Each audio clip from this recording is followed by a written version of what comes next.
हे दोस्तों, क्या हाल चाल है। आई होप सब अच्छे होंगे। मेरा नाम है कुलवीर सिंह। तो चलिए इस वीडियो को हम शुरू करते हैं।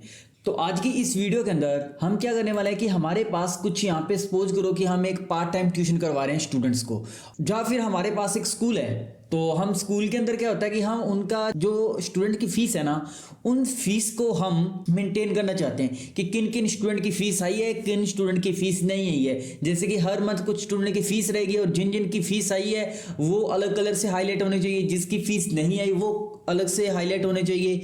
वो सारी चीज़ हम क्या करना चाहते हैं, ट्रैक करना चाहते हैं। तो आज के इस वीडियो के अंदर हम ऐसा फॉर्मेट तैयार करेंगे जिससे आप ये सब यहाँ पे आसानी से कर पाओगे। अब इनको कैसे करना है, तो स्टार्टिंग पे सबसे पहले अपने को लिखना है रोल नंबर। ठीक है जी।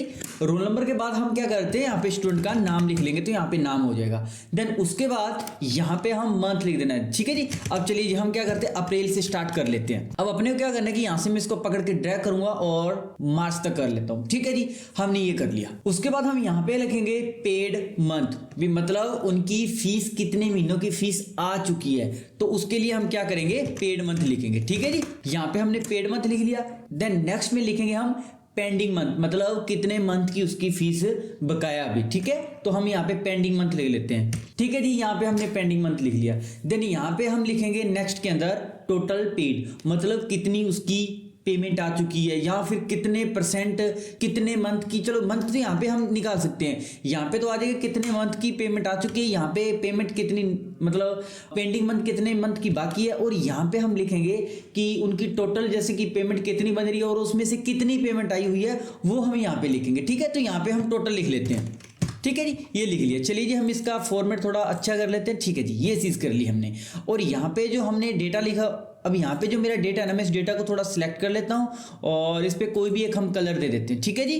तो यहाँ से हम क्या करते हैं, इसके अंदर चलिए जी हम ये कलर दे देते हैं और फॉन्ट का स्टाइल चलिए जी हम यहाँ पे वाइट कर लेते हैं, और यहाँ पे बॉर्डर चलिए बाद में लगा लेंगे हम, ये चीज़ होगा। ठीक है। अब यहाँ पे हम स्टूडेंट का कुछ यहाँ पे रोल नंबर लिख लो या सीरियल नंबर, कुछ भी यहाँ पे अपने को लिखना है। सपोज करो कि यहाँ पे क्लास लिखी है तो हम यहाँ पे क्लास भी लिख सकते हैं। ठीक है जी। अब हम स्टूडेंट के नेम लिख लेते हैं, जैसे कि कालूराम। ठीक है जी। अब मैंने कालूराम लिखा और मैं यहाँ पे इसको पकड़ के यहाँ पे ड्रैग करता हूँ, तो हमारे पास कुछ स्टूडेंट के यहाँ पे नाम आ चुके हैं। चलिए जी, हमने ये नाम लिख लिया। चलिए जी, मैं कंट्रोल ए करता हूँ और यहाँ से मैं इस सभी पे फॉर्मेट लगा लेता हूँ। ठीक है जी। अब यहाँ पे हमारे पास क्या है कि ये थोड़ा सा बड़ा आ रहा है, तो इसको अपने को छोटा करना है। तो इसके लिए हमें क्या करना है, फॉर्मेट के अंदर जाना है, कॉलम विड्थ के अंदर जाना है, और यहाँ पे 8.09 है तो इसकी जगह पे मैं 5 कर देता हूँ। ठीक है जी। चलिए 5 कर दिया और इसको थोड़ा अपने यहाँ पे इसको, ठीक है, यहाँ पे इस तरीके से इसको सेट कर लेते हैं। अभी हमें क्या करना है कि देखो स्टूडेंट की फीस या तो डन होगी या पेंडिंग होगी, और जो स्टूडेंट बीच में से स्कूल छोड़ गया, जो जिन्होंने बीच में से ट्यूशन को छोड़ दिया, तो उसके लिए हम एन आना चाहिए। ठीक है जी। तो उसके लिए हम क्या करेंगे, तो इस डेटा को हमें सिलेक्ट कर लेना है। सिलेक्ट करने के बाद आपने जाना है डेटा के अंदर, डेटा के बाद जाना आपने डेटा वैलिडेशंस के अंदर। मैं डेटा वैलिडेशंस पे क्लिक करूंगा और यहाँ पे एनी वैल्यू की जगह पे मैं लिस्ट पे क्लिक कर दूंगा। ठीक है जी। अब सोर्स के अंदर हमारे पास एक तो है डन।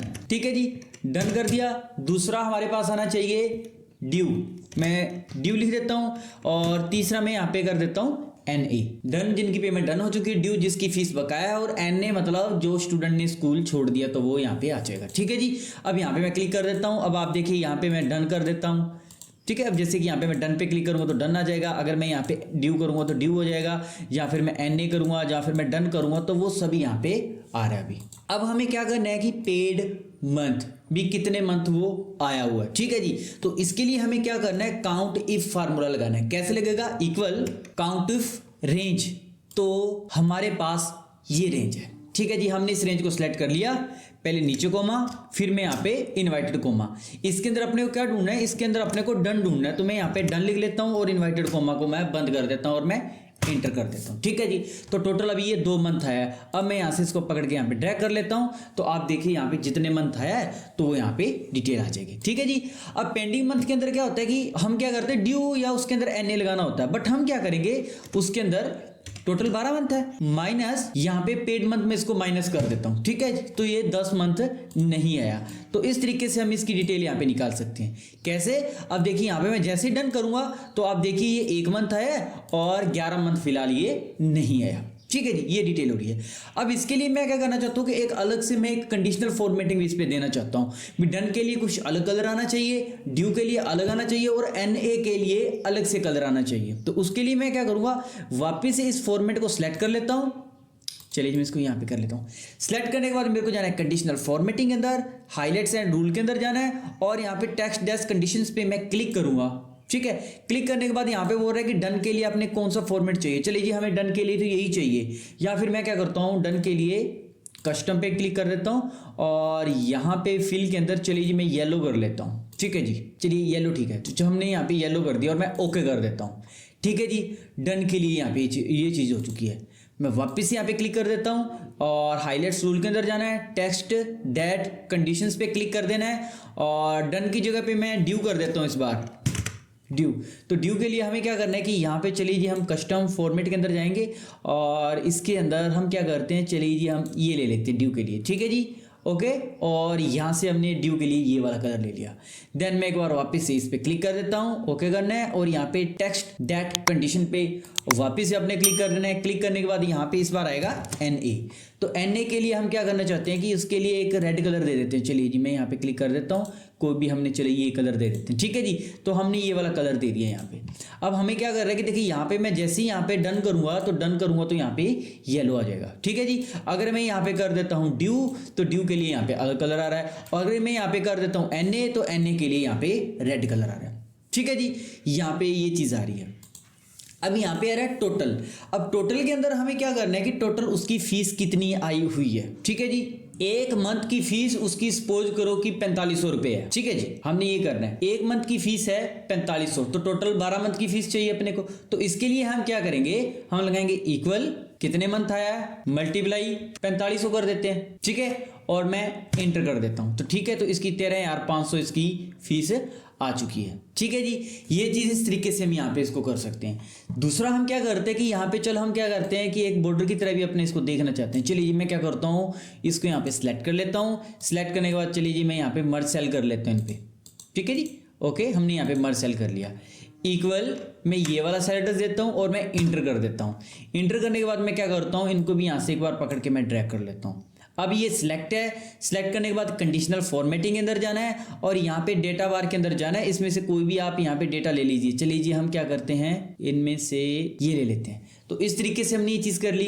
अब मेरे को वापस से जाना है कंडीशनल फॉर्मेटिंग के अंदर, मैनेज रूल के अंदर जाना है और यहाँ पे ये जो हमारा रूल है मैं इस पर डबल क्लिक कर देता हूँ। ठीक है जी, जैसे मैं डबल क्लिक करूँगा तो यहाँ पे हमारे पास है शो बार ओनली। मैं इस पर क्लिक कर देता हूँ और मैं यहाँ से ओके कर देता हूँ और यहाँ से मैं अप्लाई ओके करूँगा तो आप देखिए यहाँ पे बाहर आ रहा है। ठीक है जी, अगर मैं यहाँ पे कर देता हूँ यहाँ पे डन, तो आप देखिए यहाँ पे फिलहाल डन आ रहा है। बट इसके अंदर क्या है कि कुछ चेंजेस नहीं हो रहा है क्योंकि ये तो फुल आ रहा है, पता नहीं लग रहा है कि अब देखिए यहाँ से मैं क्या करता हूँ। चलिए यहाँ पे मैं डन कर देता हूँ, ओके, और यहाँ पे मैं NA कर देता हूँ। ठीक है, यहाँ पे मैं डन कर देता हूँ और यहाँ पे मैं NA कर रहा हूँ। तो इस तरीके से ये तो पूरा आ रहा है, बट मेरे को यहाँ पे इस तरीके से डिटेल नहीं चाहिए इस पर। ठीक है, अब मैं चाहता हूँ कि परसेंटेज के हिसाब से आना चाहिए, कितने परसेंटेज उसकी फीस आ चुकी है, उसी के बेस पे हमारे पास ये आना चाहिए। ठीक है जी, अब कैसे होगा चलिए जी पहले मैं बता देता हूँ आपको। चलिए मैं इसको पहले डिलीट कर देता हूँ। मैं लगाऊंगा इक्वल R3 लगा दिया। R3 लगाने के बाद मैं लगा देता हूँ कोमा, इक्वल यहाँ पे मैं लगा देता हूँ ये सेल एड्रेस R3 लगाने के बाद मैं लगा देता हूँ यहाँ पे कोमा। और अब देखिए यहाँ पे मेरे को क्या करना है कि यहाँ पे टोटल इसकी फीस कितनी है। चलिए मैं पहले ऐसे करता हूँ, थोड़ा रुकना अपनी कंफ्यूज ना हो। ठीक है, ओके, और मैं यहाँ पे डन कर देता हूँ, यहाँ पे मैं डन कर देता हूँ, यहाँ पे मैं एक बार पूरा डन कर देता हूँ। ठीक है, सभी पे मैं डन कर देता हूँ एक बार। तो टोटल फीस इसकी 54,000 रुपये बन रही है। ठीक है जी, तो हमें क्या करना है कि इक्वल ये वाला सेल एड्रेस देना है डिवाइड बाय 54,000 कर देना आपने। ठीक है जी, हमने एक बार ये चीज़ कर दी। अब मैं इंटर कर देता हूँ। इंटर करने के बाद मैं क्या करूँगा, यहाँ पे इनको पकड़ के मैं यहाँ पे ड्रैग कर लेता हूँ। ठीक है जी, अब देखिए यहाँ पे आप जैसे भी आप क्लिक करोगे तो यहाँ पे उनकी पेमेंट आती रहेगी। जैसे कि मैंने डन नहीं किया, इस बार ड्यू है तो यहाँ पे कुछ चेंजेस नहीं आ रहा है। बट मैं अगर यहाँ पे क्लिक कर देता हूँ, यहाँ पे मैं डन कर देता हूँ, तो आप देखिए डन जैसे मैं करूँगा तो उसकी यहाँ पे स्ट्रक्चर पूरा आता रहेगा यहाँ पे। चलिए मैं कुछ यहाँ पे फिल कर लेता हूँ जल्दी से, मैं यहाँ पे इन पे डेटा को फिल कर देता हूँ। अब हमने यहाँ पे कुछ स्टूडेंट की यहाँ पे डिटेल फिल कर दी है। अब यहाँ पे जिनकी पेमेंट आई हुई है तो उसी तरीके से यहाँ पे उसका ग्राफ अप डाउन होगा। सपोज करो कि यहाँ पे मैं डन कर देता हूँ तो आप देखिए इसका ग्राफ भी यहाँ पे हो रहा रहा है, बट मैं चाहता हूँ कि यहाँ पे डिजिटल हमें परसेंटेज भी आना चाहिए कि कितनी परसेंट इसकी फीस कंप्लीट हो चुकी है। तो उसके लिए हमें क्या करना है कि यहाँ पे जो हमारे पास डेटा है, मैं यहाँ पे क्लिक करके मैं परसेंटेज पे क्लिक कर देता हूँ। जैसे परसेंटेज पे क्लिक करूँगा, फिलहाल हमारे पास यहाँ पे कुछ नहीं आ रहा है। मैं कंडीशनल फॉर्मेटिंग के अंदर जाना है, मैनेज रूल के अंदर जाना है और यहाँ पे आपने डबल क्लिक कर देना है। जैसे डबल क्लिक करेंगे यहाँ पे शो बार ओनली को अनटिक कर देना है और ओके कर देना है, अप्लाई ओके। अब देखिए यहाँ पे हमारे पास आ रहा है कि इसकी फीस 100% आ चुकी है। अगर मैं यहाँ पे इस पे डन कर देता हूँ, यहाँ पे क्लिक करूंगा, डन करूंगा, तो आप देखिए इसकी पेमेंट 17% आ चुकी है। तो इस तरीके से हम क्या कर सकते हैं, ये फॉर्मेट तैयार कर सकते हैं। अब सपोज करो कि ये डेटा 2023 का है, तो मैं यहाँ पे 2023 टाइप कर लेता हूँ। अगर यही डेटा मेरे को 2024 के अंदर करना है, तो मैं क्या करूंगा, इस शीट पे राइट क्लिक करूंगा, मूव एंड कॉपी के अंदर जाना है, मूव टू एंड पे जाना है, क्रिएट और ओके कर दूंगा। तो जैसे मैं यहाँ पे ओके करूंगा, अब देखिए यहाँ पे अपने को शीट का नाम चेंज करना है, 2024 कर देना है, ठीक है जी। अब यहाँ पे जितने भी हमारे पास स्टूडेंट हैं उनको चेंज करना है तो कर लीजिए। चलिए जी, मैं यहाँ पे इसको डिलीट कर देता हूँ। अब जितने भी नए स्टूडेंट आए हैं, आपने बस उन स्टूडेंट के यहाँ पे डेटा फिल करना है और यहाँ पे हमारे पास उसकी डिटेल आती रहेगी। टोटल 9000 पेमेंट है, 17% इसकी पेमेंट आ चुकी है। अगर आप चाहते हो कि इसकी पेमेंट कितनी बकाया है, तो उसके लिए आपने क्या करना है, तो यहाँ पे सपोज करो कि वो डिटेल यहाँ पे मैं यहाँ पे कर लेता हूँ, ठीक है। तो इसके लिए हमें क्या करना है, इक्वल, और यहाँ पे हमारे पास पर मंथ की फीस है 4500 रुपये, ठीक है। तो हमने यहाँ पे 4500 कर दिया, यहाँ पे मल्टीप्लाई करना है और पेंडिंग मंथ पे आपने क्लिक कर देना और एंटर कर देना है। तो देखिए इसकी 4500 रुपये फीस बाकी है।